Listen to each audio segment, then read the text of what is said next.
Sarah. Thanks for being here today. So we're going to talk a little bit about the anatomy and physiology of the vocal mechanism so that you can better understand what's going on with your voice. So we'll start with this picture. And this picture is a side view of a person's head and neck. So when you saw the physician, he took a flexible scope, I'm sure you remember this, and he went in through your nose. So we're going to talk about all the different structures involved with that scope, but first I want to point out just some of the main structures and name them. So you have your nose and the nasal passage here. The roof of the mouth is if you put your tongue up and feel, it's that hard, bony, we call it the hard palate. We have teeth, lips, the tongue is right there. You can see the chin. At the back of the hard palate, it becomes fleshy and flexible. You can feel that with your tongue if you move it back. And that's called the soft palate. So back to the scope, when the physician passed the scope through, he put it in through your nose and then directed it downward so that he could take a look into your larynx or your voice box. So he went down this direction and he could look down in, and that's where we got those nice pictures of your vocal cords.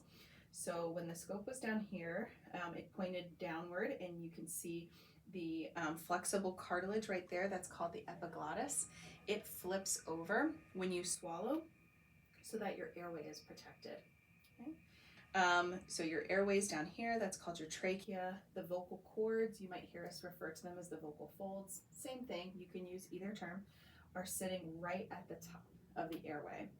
And we'll talk a little bit more about why that's important. And then behind or to the other side of the trachea is the esophagus or the food pipe. So you can see that those two pipes are actually side by side. And if you've ever felt like something went down the wrong pipe and kind of made you choke or sputter, that's exactly what probably happened. And that's not a concern. It happens to all of us, occasionally. It becomes more of a concern if it's chronic or daily or starts to interfere with your health. Any questions about this view? I don't think so. Great. Well, we're going to move on to closer pictures of the vocal cords or vocal folds. Either way is totally fine.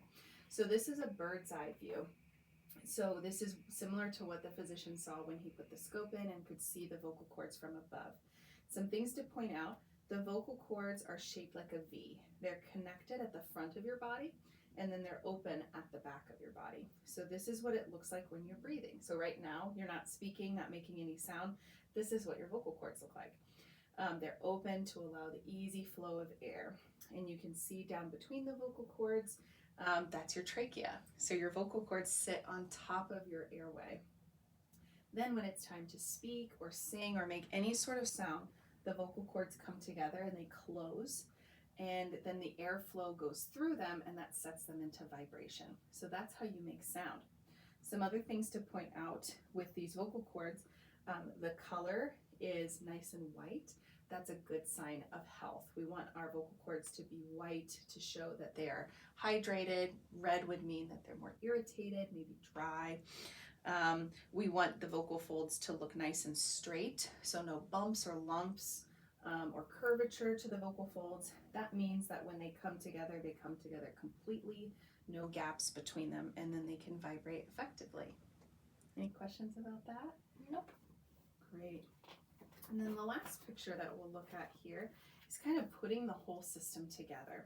So when we make voice, we have to have airflow. I showed you that the vocal cords are on the top of the airway, and when they close, air has to go through them. So we're going to look more at that respiratory system and show how that connects.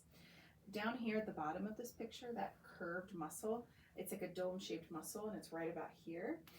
That's called the diaphragm. And when it contracts, it moves down and forward, and that pulls and allows more space in your lungs, which draws air in. So air goes in, and then when you exhale, the air comes back up.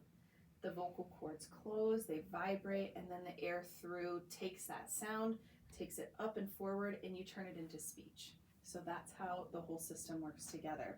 Some things I want to point out: deep, good, healthy breathing is an important component of having a good, clear, strong voice.